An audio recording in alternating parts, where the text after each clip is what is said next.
पहले आपका परिचय जानना चाहेंगे? मेरा नाम अविरल पवार है। मैं भारत स्टोरी टेलर्स का फाउंडर हूँ और भारत स्टोरी टेलर्स अन्य संगठनों के साथ मिलकर, भोपाल के अन्य संगठनों के साथ मिलकर ये पूरा Bhopal international story telling festival का आयोजन कर रहा है। तो भारत स्टोरी टेलर का जो आपका संगठन है, उसके पीछे मंशा क्या है उसको शुरुआत करने की? सर, भारत स्टोरी टेलर्स एक कम्युनिटी लर्निंग इनिशिएटिव है जिसमें हम बच्चों से लेकर बड़ों तक सभी को एक सेफ प्लेटफॉर्म प्रोवाइड करते हैं जहाँ पे वो पब्लिक स्पीकिंग, स्टोरी टेलिंग सीख सकें, अपना स्टेज फ्राइट दूर कर सके और एक कॉन्फिडेंट इंडिविजुअल बन सके, कॉन्फिडेंट कम्युनिकेटर बन सके। ये हमारा उद्देश्य है। तकरीबन कितना वक्त हो गया इसको गठित किए हुए, और आपने क्या महसूस किया है कि स्टोरी टेलिंग के माध्यम से क्या परिवर्तन लाने की आपको संभावना लग रही है? जी सर। सर, मुझे इस कम्युनिटी को चलाते हुए 8 वर्ष हो चुके हैं, बट एक पूरी तरह से भारत स्टोरी टेलर्स जो हमने नाम दिया, इसको हमें 1.5 साल से हम ये कम्युनिटी चला रहे हैं। मैं पर्सनली इसको रन कर रहा हूँ और हमारे साथ पूरी टीम है। दूसरा प्रश्न क्या था आपका? क्या संभावनाएं आपने देख रही हैं कि स्टोरी टेलिंग के क्या फ़ायदे हुए हैं, लोगों ने किसे कितना सराहा है इसे? सर, मुझे ऐसा लगता है कि आज के जीवन में जो व्यक्ति कहानी सुना सकता है, वो अपने जीवन में कुछ भी कर सकता है। उसे कहानियाँ सुनाना, अच्छी कहानियाँ सुनाना बेहद आवश्यक है। ये जीवन के हर पहलू में, भले ही आप नौकरी कर रहे हों, भले ही आप बिज़नेस कर रहे हों, भले ही अगर आपके अपने परिवार से भी अच्छे संबंध रखने हैं, तो भी आपके पास अच्छी कहानियाँ होनी चाहिए, जो आप लोगों को सुना सकें। मतलब ये कहानियाँ भी एक कन्वर्सेशन का एक स्टाइल मैं मानता हूँ। जैसे अगर मैं आपको कुछ बता रहा हूँ, तो मैं आपको कहानी ही सुना रहा हूँ। तो ये बड़ा आवश्यक है और मैं इसको जीवन की सबसे महत्वपूर्ण स्किल मानता हूँ कि कहानी सुनना, जो कहानी सुना लेता है। जैसे आज देखेंगे जितने बड़े से बड़े पॉलिटिशियन, मैं किसी का नाम नहीं लूँगा, लेकिन उन पॉलिटिशियन से हम नहीं मिले, लेकिन उनकी कहानियों से हम मिले हैं और उन कहानियों के बेसिस पे ही हम उनको वोट देते हैं कि फलाने पॉलिटिशियन ने वहाँ ऐसा काम किया, फलाना व्यक्ति वहाँ ऐसा कर रहा है।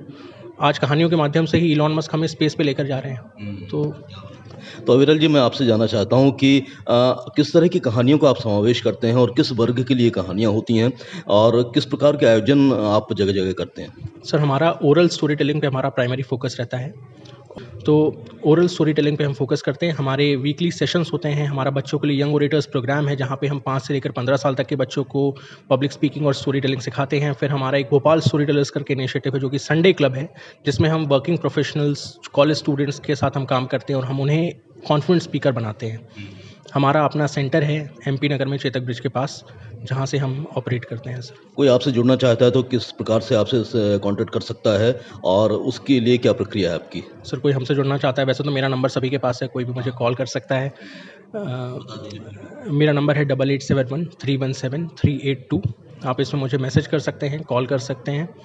इसके बाद हमारा भोपाल स्टोरी टेलर्स करके हमारा इंस्टाग्राम पे पेज है। भोपाल स्टोरी टेलर्स के नाम से ही हमारा फेसबुक पे अकाउंट भी है और हमारा ऑफिस है B66 चेतक ब्रिज, ये कस्तूरबा नगर चेतक ब्रिज। तो आप वहाँ आ सकते हैं। तो आप हमसे जुड़िए, सोशल मीडिया के माध्यम से जुड़िए, फ़ोन के माध्यम से जुड़िए, हम आपको अपने व्हाट्सएप ग्रुप में जोड़ लेंगे और फिर आपको हमारे सारे कार्यक्रमों की जानकारी मिलती रहेगी। क्या निवेदन करना चाहते हैं हमारे कार्यक्रम के माध्यम से, क्योंकि आपकी आवाज़ काफ़ी दूर-दूर तक पहुँचेगी और बहुत सारे श्रोता आपको सुनेंगे? सर, मेरा बस यही निवेदन है कि अच्छे वक्ता बने, अच्छे स्टोरी टेलर बने। जीवन में जितनी परेशानियाँ हमारे जीवन में आती हैं, वो कहीं न कहीं हमारी लैक ऑफ कम्युनिकेशन स्किल्स की वजह से आती हैं कि हम अच्छे वक्ता नहीं हैं या हम अच्छे तरीके से अपनी बात नहीं रख पाते जो हमें रखना है। तो हमारा यही एक प्रयास है कि हम सभी को एक ऐसा प्लेटफ़ॉर्म देना चाहते हैं जहाँ से वे एक बेहतरीन वक्ता बने और एक अच्छे स्टोरी टेलर बने। इतनी आपने जो चर्चा की, हमसे इतना वक़्त दिया, उसके लिए आपके हम बहुत-बहुत आभारी हैं। धन्यवाद सर, बहुत-बहुत। बढ़िया, बढ़िया। सबसे पहले श्रोताओं को अपना परिचय दे दें। मेरा नाम है doctor Rajiv Agarwal, association of all industries Mandideep का अध्यक्ष हूँ मैं और समाज सेवा करता हूँ, मोटिवेशनल स्पीकर हूँ। वाह! और स्टोरी टेलिंग का जो एक कार्यक्रम काफ़ी महत्वपूर्ण यहाँ पर रखा गया भोजपुर क्लब में। बताएँ कि आप स्टोरी टेलर के रूप में भी यहाँ पर उपस्थित हुए। किस तरह की कहानी आपने यहाँ को सुनाई और क्या उसका मकसद रहा? मैंने किसी किस्म की कोई कहानी नहीं, मैंने अपनी ज़िंदगी की कहानी यहाँ लोगों से बताई। मैंने उनको बताया कि कैसे एक टूटा हुआ आदमी, एक हारा हुआ आदमी, एक एपिलेप्टिक, एक कैंसर को हराने वाला आदमी खड़ा हो सकता है, तो कोई भी खड़ा हो सकता है। देखिए, मुझे लगता है कि हर आदमी के अंदर कहानी है, हम सबकी अपनी पीड़ाएँ हैं। कोई ऐसा नहीं है जिसका कोई दर्द, कोई पीड़ा, कोई छाले नहीं है। उन छालों को कोई सहारा दे सकता है तो कोई एक ऐसा आदमी या कोई एक ऐसी कहानी जो कह सके कि मैंने भी किया, तुम भी कर सकते हो। तो मैंने सिर्फ अपनी ज़िंदगी की निजी कहानियाँ उनसे शेयर की और उनको विश्वास दिलाने की कोशिश करी कि वो भी कर सकते हैं। राजीव जी, आपको क्या लगता है कि स्टोरी टेलिंग के माध्यम से हम किस प्रकार से समाज में परिवर्तन ला सकते हैं, या फिर अपने कम उम्र के बच्चों को या फिर बड़ी एज के लोगों को भी एक मोटिवेशन की तरफ अग्रसर कर सकते हैं? देखिए, हम सबको कभी ना कभी ऐसा टाइम आता है जब मोटिवेशन की ज़रूरत होती है। हम सबकी ज़िंदगी में आता है। एक दिन ऐसा होता है जब लगता है यार ये क्यों हो रहा है, और उस वक़्त कोई सही कंधे पे हाथ रख दे तो बात बन जाती है। मैं कहता हूँ हर आदमी को ज़रूरत है। मेरे पास रोज़ मेल आते हैं। एक मेल ने मेरी ज़िंदगी बदली। एक बच्चे ने, मैं एंटरप्रेन्योरशिप सिखाता हूँ, अपनी कहानियाँ सिखाता हूँ। तो मेल था, उसमें लिखा हुआ था कि साहब, मैंने आपका सजेशन सुनने के बाद सोचा कि मैं एंटरप्रेन्योर बनूँगा। मुझे लगा जीत गए। मैंने कहा वाओ! कहानी काम कर गई। लेकिन उसने अगली लाइन ने मेरी ज़िंदगी बदली। उसने कहा साहब, मैंने अपनी ज़िंदगी में जो मैं करने की सोच रहा था वो मैंने, अब मेरा मूड बदल दिया है। वो सुसाइड करने की कोशिश कर रहा था। तो मुझे लगता है कहानियों में अगर इतनी ताकत है कि वो किसी की ज़िंदगी बदल सकती है, तो वो किसी भी की बदल सकती है। वो जवान हो, वो बूढ़ा हो, इससे कोई मतलब नहीं है। सही मौके पर सही कहानी, सही बात आदमी के जीवन को बदल सकती है, समाज को। वाह! क्या बात है।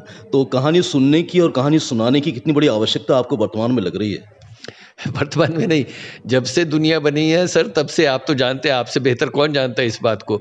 जब कुछ नहीं था तब भी कहानियाँ थी, और मुझे तो लगता है रोटी कपड़ा मकान के बाद अगर सबसे बड़ी कोई चौथी ज़रूरत है तो वो कहानी है। मेरे बच्चे जब बड़े हो रहे थे ना, मैं कहता था, एक बार की बात है, बच्चे उठते थे कि कोई कहानी आई। हम कहानियों पे ज़िंदा है, आपकी, मेरी, हम सबकी कहानियाँ, और हम सब बचपन से आज तक कहानियों पे जीते आए हैं, और ये कहानियों ने आपको और मुझे जो हम बने हैं वो बनाया है। आने वाली पीढ़ियों पे भी यही लागू होगा। तो आइए अच्छी कहानियाँ गढ़ें, अच्छी सुने और अच्छी सुनाएँ। बहुत-बहुत शुक्रिया राजीव जी हमसे बात करने के लिए। Thank you so much. आपका शुक्रिया कि मुझे आपने मौका दिया आपसे बात करने के लिए। Thank you so much. बहुत बढ़िया सर। आप तो ना मतलब महफ़िल लूट लेते हो। पहले श्रोताओं को अपना परिचय दे दूँ। मेरा नाम मीता वाधवा है और मैं एक सोशल वर्कर हूँ, और सोशल वर्कर के चलते मैं बहुत ज़मीनी तरह से लोगों से मिलती हूँ, स्टूडेंट से मिलती हूँ, कॉलेज स्टूडेंट से मिलती हूँ। और ज़ाहिर है कि स्टूडेंट्स से जब आप मिलती होंगी तो आप बहुत सारी उनमें भावनाएँ देखती होंगी। बहुत सारे लोग बहुत ही ऊर्जावान होते हैं, बहुत सारे लोग निराशा की तरफ भी जाते हैं। तो आपकी भूमिका एज़ ए स्टोरी टेलर यदि हम बात करें तो क्या कहती हैं कि कितना ज़रूरी है ये? देखिए, मैं स्टोरी टेलर नहीं हूँ, लेकिन जो आपने एक बहुत सही बात बोली कि मैं उनकी भावनाओं को समझती हूँ, उनकी भावनाओं को महसूस करती हूँ, उसी के चलते मुझे ऐसा लगता है कि आज के डेट में जो बच्चे हैं, वो जिस दिशा में जा रहे हैं, हमेशा कोविड को हम बोलते हैं कि फ़ोन यूज़ कर रहे हैं, डिप्रेशन में जा रहे हैं। डिप्रेशन एक बहुत भारी वर्ड है। मैंने उन बच्चों की आँखों में देखा है, छोटे-छोटे बच्चों की आँखों में देखा है। मैं मेंस्ट्रुअल हाइजीन के सेशन करती हूँ, तो तब मैंने उन बच्चों से पूछा, तो उन्होंने कहा, "मम्मी ने तो हमें बताया ही नहीं क्यों होता है।" ये सब जब मैंने सुना, तब मैं इस ग्रुप से जुड़ी, क्योंकि मुझे ऐसा लगा कि स्टोरी टेलिंग के ज़रिए हम बहुत काम कर सकते हैं, बहुत ज़्यादा। बच्चे भी, यंगस्टर्स भी, और जो हमारे सीनियर सिटीज़न्स हैं, उनको क्योंकि वो थिंक टैंक हो जाते हैं, उनके ज़रिए हम बहुत सारा काम साथ में मिल के कर सकते हैं। आपको क्या लगता है कि इस तरह के जो स्टोरी टेलिंग के कार्यक्रम आजकल हो रहे हैं, इनकी प्रासंगिकता क्यों बढ़ जाती है वर्तमान परिप्रेक्ष्य में? क्योंकि हम लोग एक भागती हुई ज़िंदगी को पीछा कर रहे हैं। हर चीज़ बहुत हमें फ़ास्ट फॉरवर्ड में चाहिए। पेरेंट्स भी चाहते हैं कि बच्चे जल्दी मोबाइल देख-देख के बड़े हो जाएँ, ट्यूशन पढ़-पढ़ के बड़े हो जाएँ। अपना काम भूल गए हैं, अपने कंट्रीब्यूशन भूल गए हैं, न्यूक्लियर फैमिली में चले गए, रिश्ते ख़त्म होते जा रहे हैं। घर में मेहमान टाइम लेकर आते हैं। ये सब चीज़ें हमारे यहाँ की एक संस्कृति है जिसको हम भूल चुके हैं। इन स्टोरी टेलर के ज़रिए, स्टोरी टेलर्स के अलग-अलग प्लेटफ़ॉर्म के ज़रिए हम इन चीज़ों को वापस परिवार में लाना चाहते हैं। कुछ पेरेंटिंग में काम करना चाहते हैं, इसी को मोनेटाइज़ भी करना चाहते हैं। जो बच्चा कंटेंट लिख रहा है, जिसको 1.5 2-2 लाख फॉलोअर्स मिल रहे हैं, वो सिर्फ़ स्क्रीन देख के ही खुश है। क्यों ना वो आमने-सामने जो एक होता है फेस टू फेस इंटरेक्शन, जो आज के डेट में ख़त्म होता जा रहा है, हम उसको प्रमोट करना चाहते हैं। तो क्या निवेदन करना चाहती हैं हमारे कार्यक्रम के माध्यम से कि कहानी कितना पढ़ना ज़रूरी है, कितना सुनना ज़रूरी है, उसे जीवन में चरितार्थ कितना ज़रूरी है? सबसे पहले तो मैं बताऊँगी कि ये जो मतलब आज के डेट में सारे चैनल्स शुरू हुए हैं, ये जो आप लोगों का दूरदर्शन है, ये सबसे पहला है। आज भी उतनी ही ओरिजिनैलिटी आप लोगों ने उसमें बरकरार रखी है। संस्कृति को, परिवारवाद को, हर चीज़ को आप लोग जिस तरीके से आज तक मेंटेन करके रखें, आप लोगों के होने से हम जो करना चाहते हैं वो बहुत सही तरीके से लोगों तक पहुँचेगा, और हम लोगों के साथ आपके ज़रिए जुड़ के अपने इस अमले को आगे तक लेके जा सकेंगे। थैंक यू सो मच मीता जी, आपने जो हमें समय दिया। Thank you so much. नमस्कार। एक तस्वीर ले लेते हैं मैडम आपके साथ। जी नमस्कार, भोपाल में पहले परिचय दे दें अपना। मेरा नाम है अक्षत श्रीवास्तव। मैं एक पब्लिक स्पीकिंग कोच हूँ, जो मैं भोपाल में रह के all over the world leaders को कोच करता हूँ। So my entire coaching business is online. तो अक्षय जी, मैं आपसे जानना चाहता हूँ कि स्टोरी टेलिंग की यदि आपसे अहमियत पूछी जाए तो क्या कहेंगे? स्टोरी टेलिंग सब कुछ है। अगर आप अपने आसपास देखें, हर चीज़ एक स्टोरी है। जब आप सुबह उठ के ऑफिस जाते हैं, वो भी एक अपने आप में स्टोरी है। आप किसी से बात करते हैं, तो क्या बात करते हैं? एक तरीके की स्टोरी सुनाते हैं। स्टोरी टेलिंग की अहमियत इतनी ज़्यादा है जीवन में कि स्टोरीज़ के बिना हम कुछ है ही नहीं। अगर हम लोग देखें कि हम इंसानों का एवोल्यूशन कैसे हुआ, स्टोरीज़ के अराउंड हुआ। आज से हज़ारों साल पहले नेटफ्लिक्स नहीं था, अमेज़न प्राइम नहीं था, इंटरनेट नहीं था। तो हमारे जो पूर्वज थे, वो कैसे अपना समय बिताते थे? स्टोरीज़ के थ्रू। एक आग के अराउंड हर रात लोग बैठते थे और कहानियाँ शेयर करते थे, क्योंकि उस समय में जो एक मेन मीडियम था इन्फॉर्मेशन शेयर करने का, वो स्टोरीज़ था। उसी वजह से अगर आप देखें तो हमारे सारे एपिक्स स्टोरीज़ हैं। महाभारत एक स्टोरी है, रामायण एक स्टोरी है। स्टोरीज़ के थ्रू जब आप कोई भी मैसेज देते हो, वो लोगों को याद रहता है, और ये चीज़ हमारे पूर्वज बखूबी समझते थे। और इसीलिए स्टोरीज़ बहुत पावरफुल होती हैं। अगर आप समझते हैं कि स्टोरी कैसे सुनाई जाती है, आप लाइफ में बहुत कुछ कर सकते हैं। आपको तकरीबन कितना वक्त हो गया स्टोरी सुनाते हुए? आपकी कहानियों को लोग किस प्रकार से तवज्जो दे रहे हैं और आप खुद क्या देख रहे हैं कि लोगों ने कितना अपने आप को परिवर्तित करने का प्रयास किया है उन कहानियों से? सो स्टोरी टेलिंग मैं काफ़ी सालों से कर रहा हूँ, करीब 10 सालों से। बट उसका जो मैंने रियल रिजल्ट देखना शुरू किया, वो 5 साल पहले शुरू किया। तो 5 साल पहले मैं आया भोपाल। काफ़ी साल मेट्रो सिटीज़ में जॉब करने के बाद आई वॉज़ लुकिंग कि मैं भोपाल में अब क्या करूँ। तो लॉकडाउन के समय में जब कुछ समझ नहीं आ रहा था कि कैसे करियर को आगे बढ़ाऊँ, मैंने एक लिंक्डइन नामक प्लेटफॉर्म पे कहानियाँ लिखना शुरू किया। मेरी अपनी कहानियाँ। कैसे मैंने एक छोटी एज में अपने पिताजी को खोया, फिर कैसे मैंने जॉब ढूंढी, कैसे मैंने अपने करियर में स्ट्रगल किया। और ये कहानियाँ जब मैं लोगों को सुना रहा था, लोगों ने उन्हें बहुत पसंद किया। और देखते ही देखते लिंक्डइन पे मेरे 25,000 फॉलोअर्स हो गए और एक ग्लोबल रिकग्निशन मिला।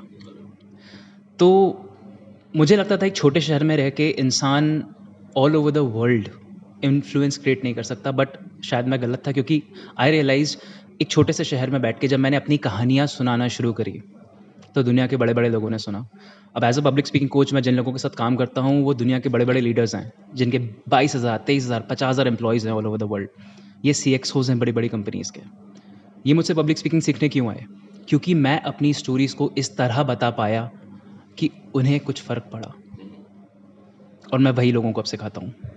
क्या बात है! तो क्या कहना चाहते हैं आप लोगों से कि कहानी हमारे ज़िंदगी में कितनी अहमियत रखती हैं और उन्हें यदि हम पढ़ते हैं तो किस प्रकार से अपने मन के भीतर एक सकारात्मक अनुभूति कर प पाते हैं?